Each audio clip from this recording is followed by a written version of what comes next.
E vamos então à 17ª semana de leitura dos Miseráveis. De 25. Faltam menos de 10, gente. Né? A pessoa não sabe contar, então faltam 1, 2, 3, 4, 5, 6, 7, 8 semanas pra gente acabar. Reta final, vamos lá então? Muitas revelações nesses últimos episódios, né? Eu gostei muito dessa última parte, porque o Victor Hugo ele dá uma alcançada na história, então.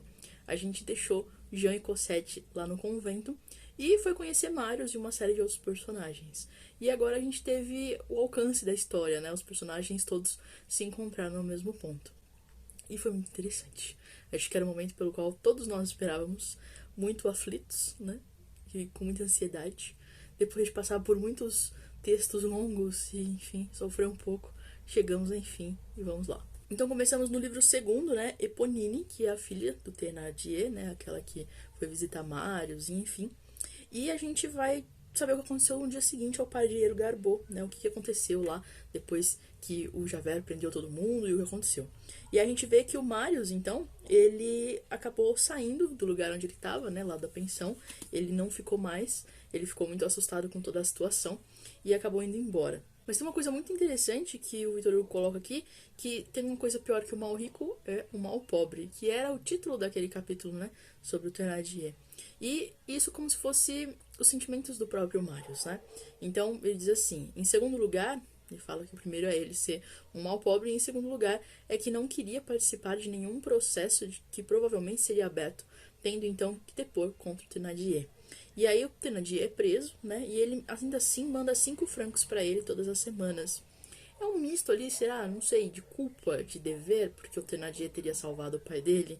A gente já sabe a verdade, né? Que o Thénardier estava roubando o pai dele enquanto ele estava à beira da morte. Mas, tanto pro pai dele quanto para ele, o Thénardier é um herói, né? Enfim, então ele fica nesse misto aí dividido e acaba ainda dando dinheiro para ele na prisão, né? Ao mesmo tempo ele tá muito abalado, porque ele viu, então, Úrsula, que seria aquela, né, a dona de seus devaneios, e ele entra ainda num estado mais profundo de devaneios, né? Ele acaba declinando. Aqui na frente o Victor Hugo diz assim, substituir o pensamento pela fantasia é confundir veneno com alimento. Um pouquinho para baixo ele completa assim, à medida que o trabalho diminuía, as necessidades aumentavam. Então ele acaba sendo negligente com o próprio trabalho dele, ele não consegue trabalhar e fica o tempo todo pensando na Úrsula, que ele já descobriu que não se chama mais Úrsula, né? Ele chama ela de Cotovia, mesmo sabendo que é um apelido. E se apega ali às coisas mais íntimas para poder, então, lembrar e, quem sabe, né, sonhar em um dia encontrá-la. Na página 1190, ele diz assim, no segundo parágrafo da página. Ele não pensava em outra coisa. Sentia confusamente que o velho casaco se tornara imprestável e que o casaco novo se tornara velho. Que as camisas, o chapéu, os sapatos estavam rotos. Isto é, a vida tornava-se-lhe esfarrapada e dizia, se eu pudesse vê-la ao menos uma vez antes de morrer. É uma paixão muito esquisita, né, dele. Muito romântica, né? Aquela coisa exacerbada. E a gente vê também nessa descrição o quanto ele acabou deixando as coisas, enfim, degringolarem, né? Ele não se cuida mais, as roupas dele todas ficaram velhas, enfim. Ele tá na pior, né? Acho que o melhor resumo é Marius está na pior. No capítulo 2 dessa parte, formação embrionária dos crimes na incubação das prisões, né? A gente vai ver então o que aconteceu com o Javert, né? Então fala um pouquinho do triunfo dele no padrinheiro Garbot. Parecia completo, mas não era. E aí diz que primeiro porque ele perdeu, né, o prisioneiro e ele ainda continua considerando que o prisioneiro fosse a melhor presa e fugiu. Em segundo, porque Montparnasse escapara a Javert. Então, Montparnasse, que era um dos criminosos, acabou escapando antes de chegar na prisão. E mais pra frente diz que ele conseguiu, enfim, capturar a Eponine. Não dá muitos detalhes, mas ele diz que quanto a Eponine, Javert conseguira fisgá-la com solo medíocre. Se juntou a Zelma nas mandolinettes, né? Então ele conseguiu capturar a Eponine, mas o Montparnasse fugiu. Então ele pegou ali parte dos criminosos. A gente conhece também aqui, então, um pouco desses criminosos, né? Vai falar do Brujon, que o pai dele tinha o nome na prisão, esteve preso lá em 1811, e o Brujon, então, chegou em 1832, né? Depois desses acontecimentos. Vai falar um pouco de cada um deles. E a gente acaba voltando pro Sr. Mabeuf, no capítulo 3, a aparição ao Sr. Mabeuf, que também caiu em completa desgraça, né? Ele tá devendo pra todo mundo, ele encontra o Marius, mas eles já não são mais amigos, então eles só se encontram e acenam, né? E ele tá passando por um momento muito difícil, porque tá devendo pra Deus e o mundo, ele já não tem mais o que comer. E um dia aparece uma pessoa que oferece, né, para regar o jardim dele, porque ele nem forças para isso mais tem. E essa pessoa é a Eponine, né? Então a Eponine vai lá e na verdade o que ela quer é uma informação, ela quer saber onde o Marius está morando. Ela acaba sendo solta, né, depois de algum tempo, porque eles não tinham provas contra ela e contra a Zelma. E essa é a primeira coisa que ela vai fazer, ela tinha prometido ao Marius, né? No capítulo 4, a aparição a Marius, né? A aparição, que também é a Eponine, vai visitar ele. Apesar do Sr. Mabelf não saber mais onde o Marius mora, ele sabe mais ou menos onde ele anda, né? E ele andava nesse lugar chamado Campo da Cotovia.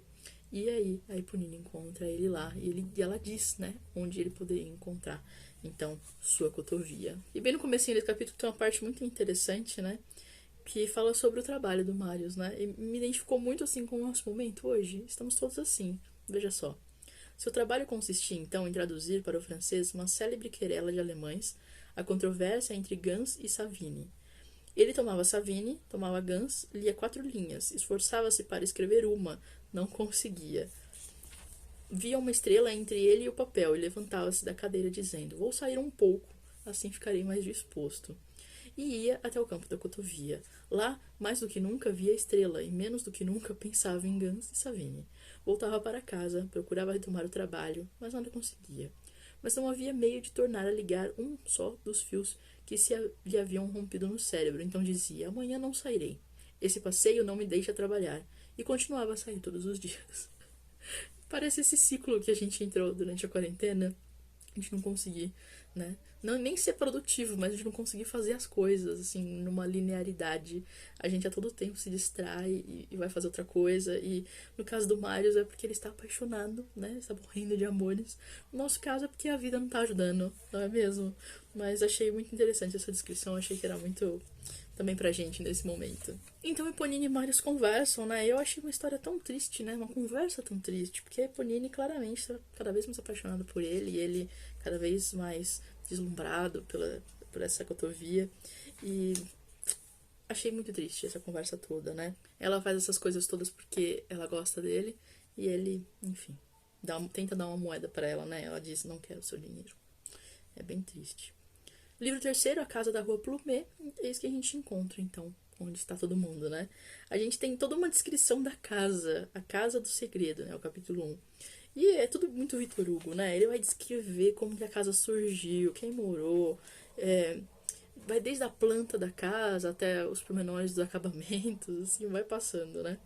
Mas é isso que ele chega, então, na confissão, que tá aqui na página 1212, e diz então que o inquilino novo mudou, né, para casa. E é o seguinte: o inquilino silencioso era Jean Valjean e a menina Cosette. A criada era uma senhora chamada Toussaint, que Jean Valjean salvara do asilo e da miséria. Era velha, provinciana e gaga, 3 qualidades que haviam determinado Jean Valjean a tomá-la para seu serviço.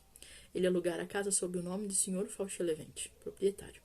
Por tudo o que acima foi contado, o leitor, sem dúvida, deve ter demorado menos que Thénardier para reconhecer Jean Valjean. E aqui o Victor Hugo realmente confessa, né? Ele em momento nenhum lá, apesar de falar da cotovia e tudo mais, que o Jean Valjean era, então, o benfeitor que estava na casa do Thénardier.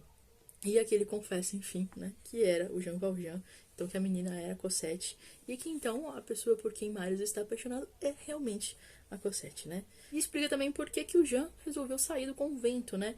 Diz aqui que então pensara que aquela criança tinha o direito de conhecer a vida antes de renunciar a ela, porque ele imaginou que se ela continuasse lá no convento, ela seguiria a vida religiosa e nunca teria vivido, né? Ele vai se arrepender muito aqui, logo na frente a gente já encontra trechos disso, vai se arrepender dessa decisão, mas, né, foi a decisão que ele tomou. Mas ele continua sendo conhecido, né, por aí como o time Fauchelevent. Uma coisa que me deixou muito intrigada foi que ele prepara 3 casas, né? Então, alugou outras 2 casas em Paris, além da Rua Plumet, né? Então, gente, quanto dinheiro? Onde que tá arrumando esse dinheiro mesmo? Porque ele ficou com um dinheiro, né, quando ele deixa de ser o maire, né, da cidade. Mas era tanto dinheiro assim, às vezes o livro é tão antigo que é difícil da gente saber, né, o quanto monetariamente era isso.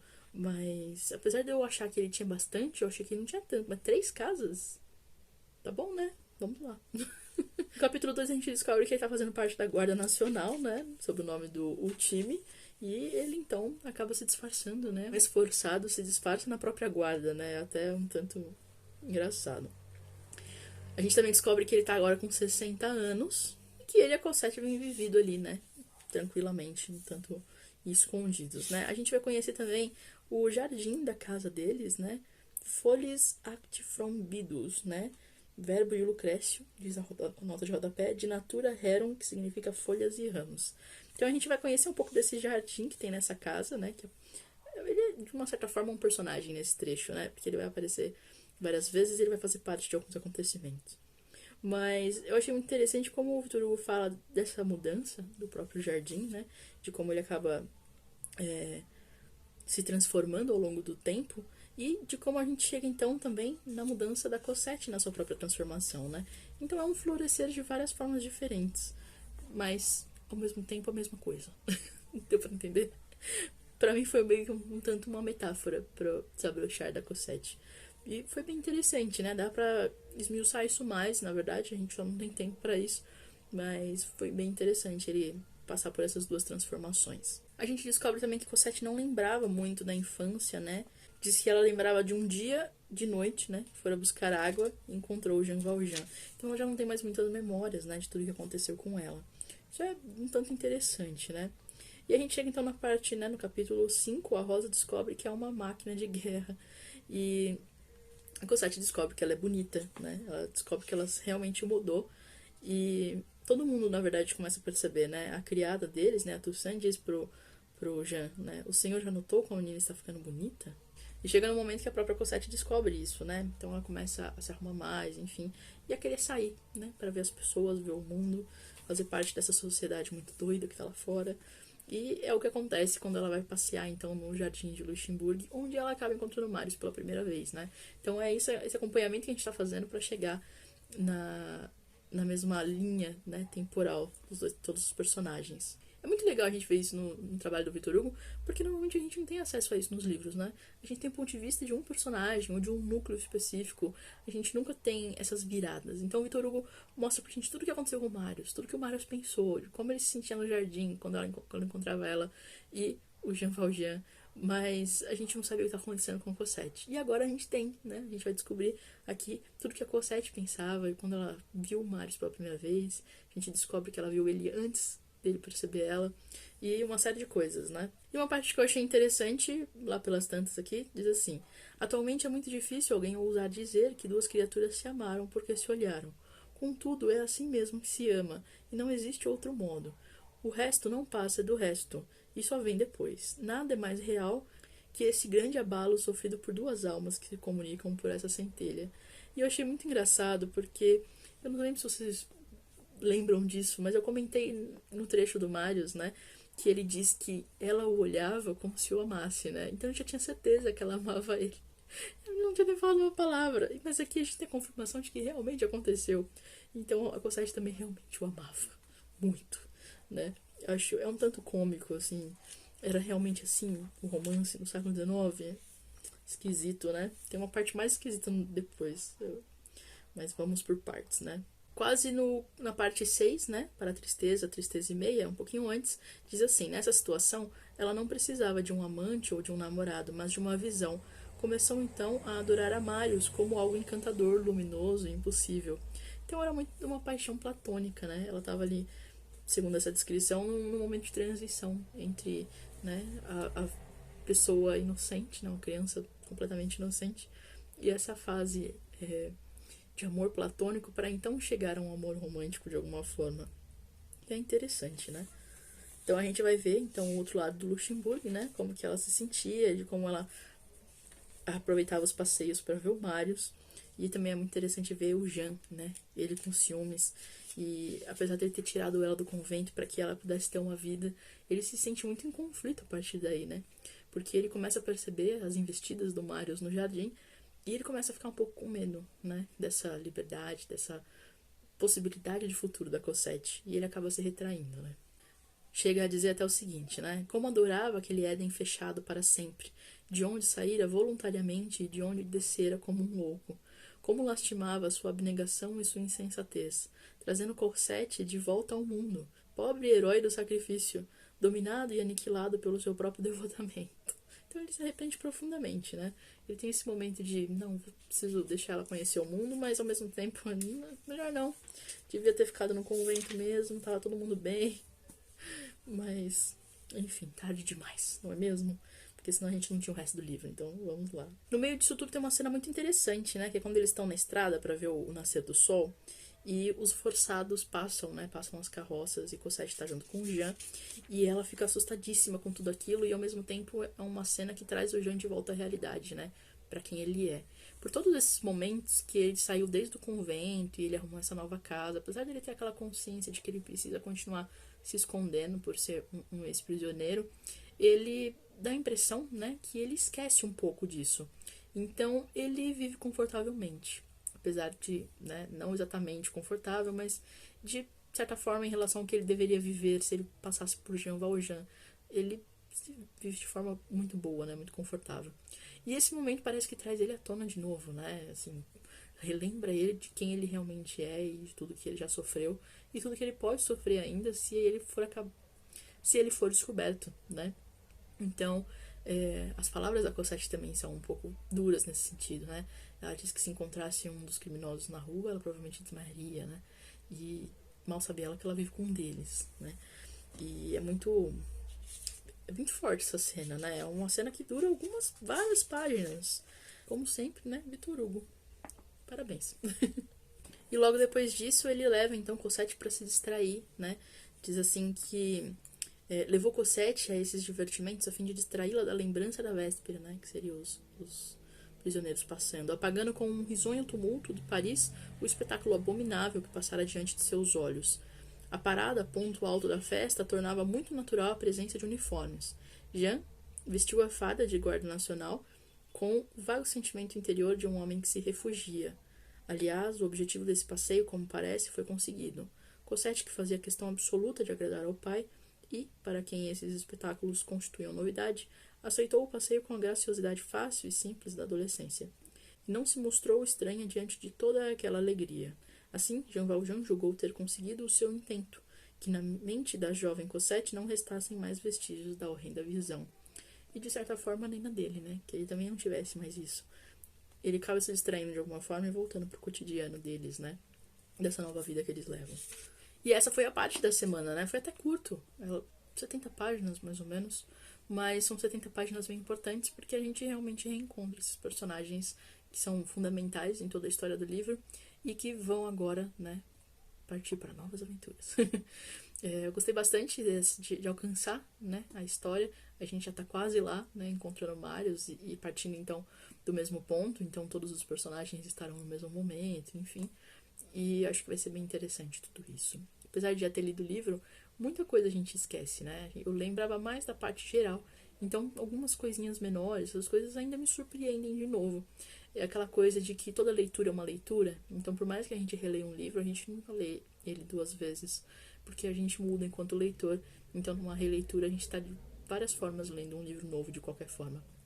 Por mais que eu saiba o que vai acontecer com Marius, Cosette, Jean Valjean, Javert, isso não muda o fato de que a leitura continua sendo incrivelmente prazerosa e cheia de descobertas de várias formas, assim, tanto de coisas que a gente não presta muita atenção na primeira vez, quanto de coisas que não chamam nem atenção agora, mas a gente acaba discutindo no grupo e acaba despertando novas interpretações e visões daquilo. É muito legal fazer esse exercício, né? Então é isso e vamos para a 18ª semana.